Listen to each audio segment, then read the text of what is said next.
talking to people, there is also an etiquette for keeping our social connection healthy. Talaga, just think about it. The way we interact with other people, pwede tayong maging masaya or pwede tayong mapagod.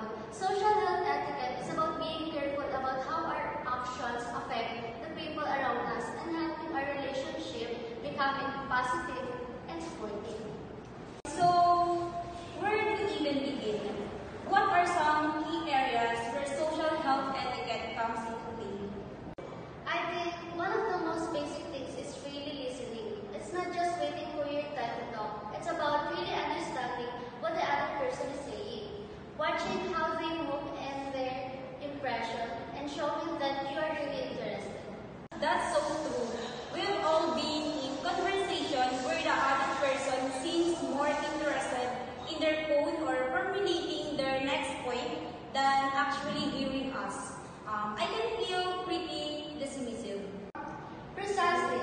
Active listening involves things like maintaining eye contact, nodding to show you are following along, and asking clarifying questions. It makes the other person feel valued and heard.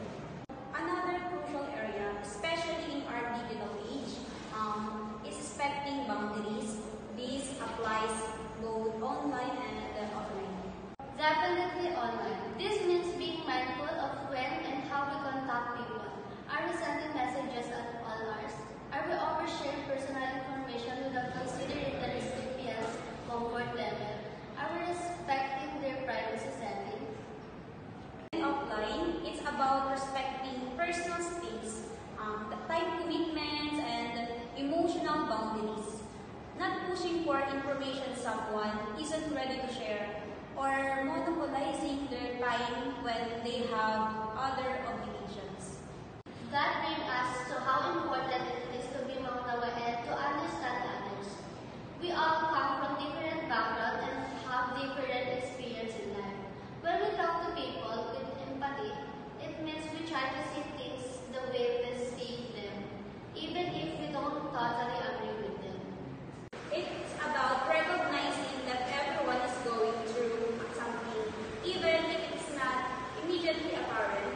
A little understanding can go a long way in building stronger conditions.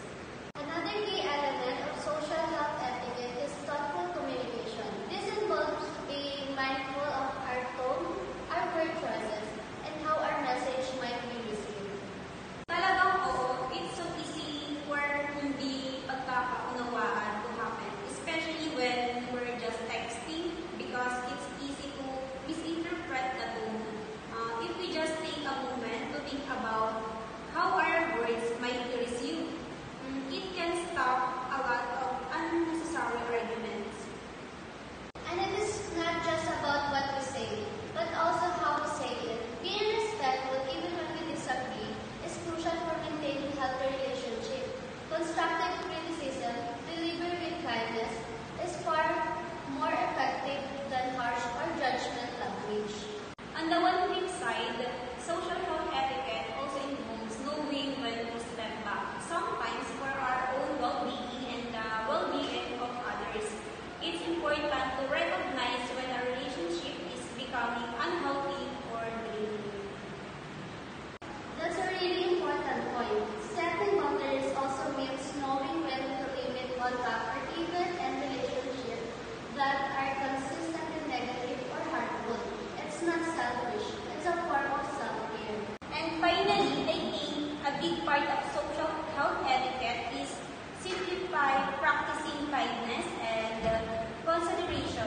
Small gestures like offering help, expression, gratitude, or simplify checking in on someone can have a significant positive impact.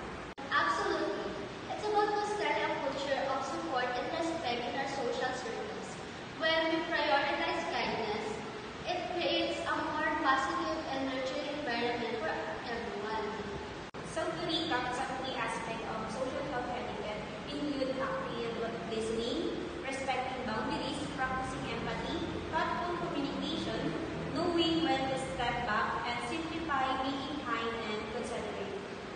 This might seem like Applying them can make a huge differences in the quality of our social connection and ultimately our overall well-being. It's about being intentional in our interaction and